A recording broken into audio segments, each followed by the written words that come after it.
pour ceux qui n'ont pas vu la première partie, pour la confection de la pâte à truite. Donc, on va voir maintenant comment on lèche l'hameçon tout simplement de pâte. Je vais vous montrer ça tout de suite, où j'ai mis mon hameçon, que j'avais préparé. Voilà, c'est une bonne question. On se retrouve tout de suite avec l'hameçon.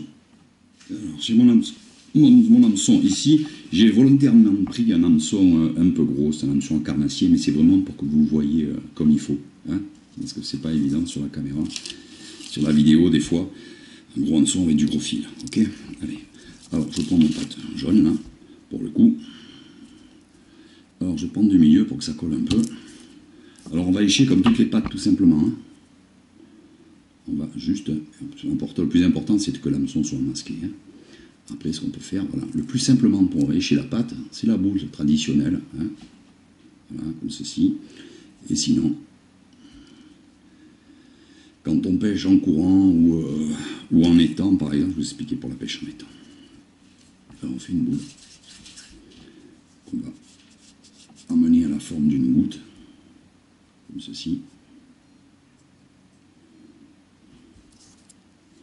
On va placer l'hameçon comme ceci. Là, comme ça. Hop. Voilà. Bien fait, vous montrer, voilà, c'est bon, de toute façon, voilà, l'important c'est de bien monter jusqu'à la rampe de l'hameçon pour la dissimuler. Voilà, on rentre l'hameçon au max. Si on le devine, c'est pas trop grave, ça sera plus efficace au ferrage. Ensuite, on va au bout faire une palette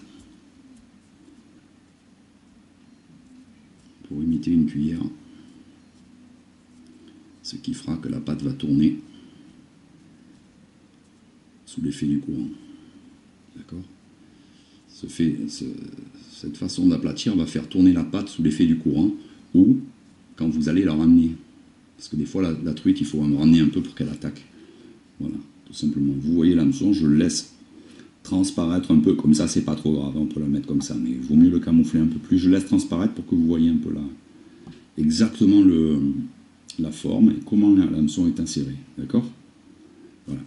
Alors quand on pêche en étang, cette forme-là, comme l'eau est calme, il faudra ramener tout doucement, de temps en temps, vous faites des arrêts, et de temps en temps vous ramenez, tac, sur 1 mètre, 2 mètres, ce qui fait que là, avec la palette, la pâte elle va tourner dans l'eau, comme ça va tirer la truite de plus loin, d'accord, en étang.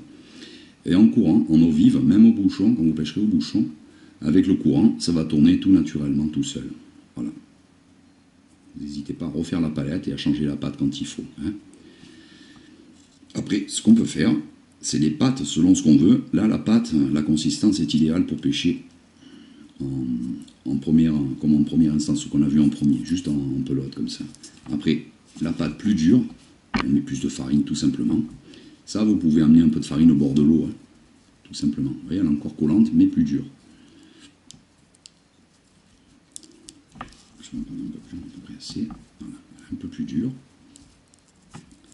Voilà, je la retravaille un peu. Là, mes pâtes, je les ai fait il y a un quart d'heure, mais je ne les ai pas mis dans un pot en verre. Il faut les mettre sous un pot en verre. Elles ne sèchent absolument pas, justement. Voilà. Le pot en verre, c'est l'avantage pour ne pas que ça sèche du tout. Voilà, je repars pareil avec ma palette. J'ai mis un peu beaucoup.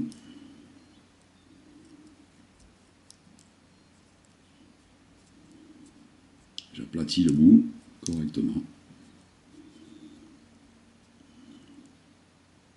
Je laisse un petit peu l'hameçon transparaître pour que vous le voyez. Je peux enlever l'excédent de pâte si je veux. Hop, comme ceci, le fil, il le coupe, il la coupe. Voilà. Voilà, là ici j'ai une pâte plus ferme parce que plus de farine tout simplement. Et celle-ci aussi, vous voyez l'hameçon qui dépasse un petit peu, exprès pour que vous voyez. Avec sa palette, ce qui fait que dans le courant, ou quand je ramène, en étant que l'eau est calme, eh bien ça va tourner, la pâte va tournoyer comme ceci, comme une cuillère. Ça va attirer la truite par les vibrations. Il y a aussi les couleurs qui vont jouer, et bien sûr l'odeur de la crevette et poisson. Voilà, je vous laisse pour un prochain tuto, mais essayez cette pâte et en commentaire vous me dites des nouvelles surtout. Hein. Pour moi ça marche, pour le lâcher, hein, on est d'accord. Par contre, pensez à vous abonner, important pour moi, pour continuer à développer la chaîne et à liker la vidéo. Et je vous dis à très bientôt pour une nouvelle vidéo. Au revoir.